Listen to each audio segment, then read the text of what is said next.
Halo, selamat pagi anak didik kami sekalian. Jumpa lagi kita pada pagi hari ini. Semoga anak didik kami dalam keadaan sehat dan dalam keadaan semangat untuk memulai pelajaran kita pada hari ini. Tadi sudah dimulai dengan agama, setelah agama nanti kita akan masuk ke tematik. Jadi anak didik kami untuk lebih jelasnya, kita mulai saja pembelajaran kita pada hari ini. Adapun pembelajaran kita pada hari ini adalah tema 1, subtema 1, pembelajaran 2, yaitu muatannya adalah PPKN, KD-nya 31 dan 41, kemudian SBDP KD-nya 34 dan 44 ya. Kemudian, adapun tujuan pembelajaran kita pada hari ini adalah mampu menemukan 3 contoh pelaksanaan sila ke-1 dan sila ke-2 dari sila Pancasila dalam kehidupan sehari-hari. Mampu menerapkan 2 kegiatan yang sesuai dengan sila ke-1 dan ke-2 dari sila Pancasila dalam kehidupan sehari-hari. Kemudian mampu menyebutkan berbagai patung dan cara pembuatannya serta keterampilannya yang dibutuhkan. Kemudian mampu membuat model patung dengan menggunakan bahan tanah liat, lilin malam, atau adonan plastisin. Jadi pada hari ini yang akan kita bahas adalah membuat patung dengan plastisin. Nah, gambar apa ini di kami sekalian? Iya, ini gambar lambang negara kita adalah Garuda Pancasila. Burung Garuda atau Garuda Pancasila, Pancasila, di mana ya seperti yang kita ketahui, Pancasila itu terdiri atas 5 sila, ketuhanan yang Maha Esa, kemanusiaan yang adil dan beradab, persatuan Indonesia, kerakyatan yang dipimpin oleh hikmat kebijaksanaan dalam permusyawaratan perwakilan, dan 5 keadilan sosial bagi seluruh rakyat Indonesia. Jadi yang di kami ini sudah paham semuanya. Nah, ini hanya mengulang saja anak didik kami sekalian. Apakah kalian pernah sudah mempelajari ini di kelas 2 atau kelas 3 mengenai lambang-lambang dalam Pancasila atau burung Garuda? Ya, ini terdiri atas 45 helai bulu di leher. Jadi ada maknanya, kemudian 17 helai bulu pada masing-masing sayap. Jadi setiap sayap ini ada 17 helai, kemudian 19 helai bulu di bawah perisai atau pada pangkal ekor.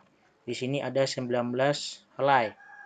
Kemudian di sini ada 8 helai bulu pada ekor.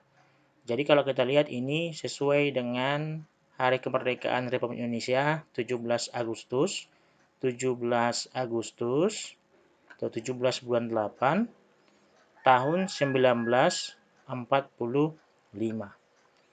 Kemudian lambang-lambang sila Pancasila, ya ini bintang itu dilambangkan untuk sila yang pertama ketuhanan yang Maha Esa, lalu rantai dilambangkan untuk kemanusiaan yang adil dan beradab, pohon beringin itu persatuan Indonesia, kepala banteng itu kerakyatan yang dipimpin oleh hikmat kebijaksanaan dalam permusyawaratan perwakilan, dan yang terakhir adalah paridan kapas untuk sila kelima, keadilan sosial bagi seluruh rakyat Indonesia. Nah, apa saja kira-kira? Setiap sila Pancasila itu mengandung nilai-nilai atau penerapan sila-silanya dalam kehidupan sehari-hari. Apa saja nilai-nilainya? Yang akan kita bahas pada pertemuan kali ini adalah sila pertama dan sila kedua. Nah, sila pertama, nilainya yang pertama adalah takwa terhadap Tuhan Yang Maha Esa. Bagaimana takwa ini?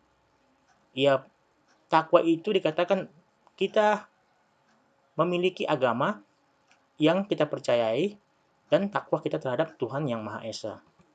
Kemudian, toleransi dan penghormatan kepada agama atau kepercayaan lain. Kalau dikatakan toleransi, berarti kita menghormati agama yang tidak seagama dengan kita. Nah, di Indonesia diakui ada 6 agama tambah 1 yang terbaru, Islam, Kristen, Katolik, Hindu, Buddha, Konghucu, dan aliran kepercayaan. Kemudian, yang ketiga, kerukunan antar umat beragama. Nah, untuk sila kedua, yang pertama persamaan derajat.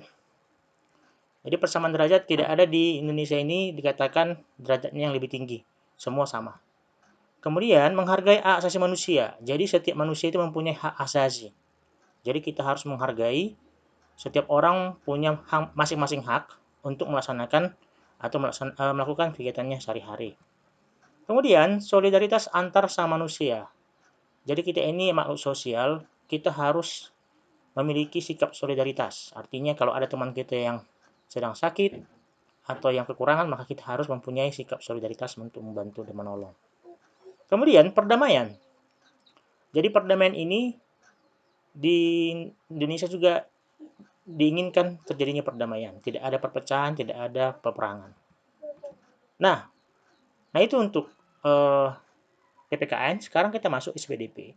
Jadi adik kami hari ini kita akan belajar mengenai patung dan membuat adonan plastisin berdasarkan yang ada di buku siswa. Nah, sebelum kita masuk situ, kita pahami dulu jenis-jenis patung. Yang pertama, jenis-jenis patung itu berdasarkan cara membuatnya, yaitu arca dan relief. Kemudian, berdasarkan fungsinya, itu ada patung monumen, patung lambang pemujaan atau berhala, patung miniatur, dan patung dekorasi. Apa-apa saja contoh seni patung? Ada relief, patung, kerajinan keramik, mozaik, dan ukiran. Ya, ini semua contoh seni patung. Kemudian, alat dan bahan untuk membuat butsir dan sudip, pisau, kapak, martil, gergaji, amplas, pahat, kompor dan kompor pengecor dan alat cetak. Dan bisa juga menggunakan tanah liat, plastisin, dan sebagainya. Teknik membuat patung dari tanah liat untuk kita pelajari hari ini adalah dengan cara teknik cetak, tekan, dan ukir. Jadi nanti anak didik kami silakan diperhatikan buku siswanya bagaimana cara membuat adonan plastisin untuk mengganti tanah liat. Sehingga kamu nanti bisa membuat sebuah patung sesuai dengan seleramu, apakah bentuk hewan, bentuk kapal, hewannya bisa bebas, bentuk kapal, atau bentuk-bentuk yang lain yang kamu ketahui. Nah, itulah adik kami pembelajaran kita pada hari ini. Semoga bermanfaat dan semoga anak didik kami bisa mengikuti. Salam sehat untuk kita semua. Horas.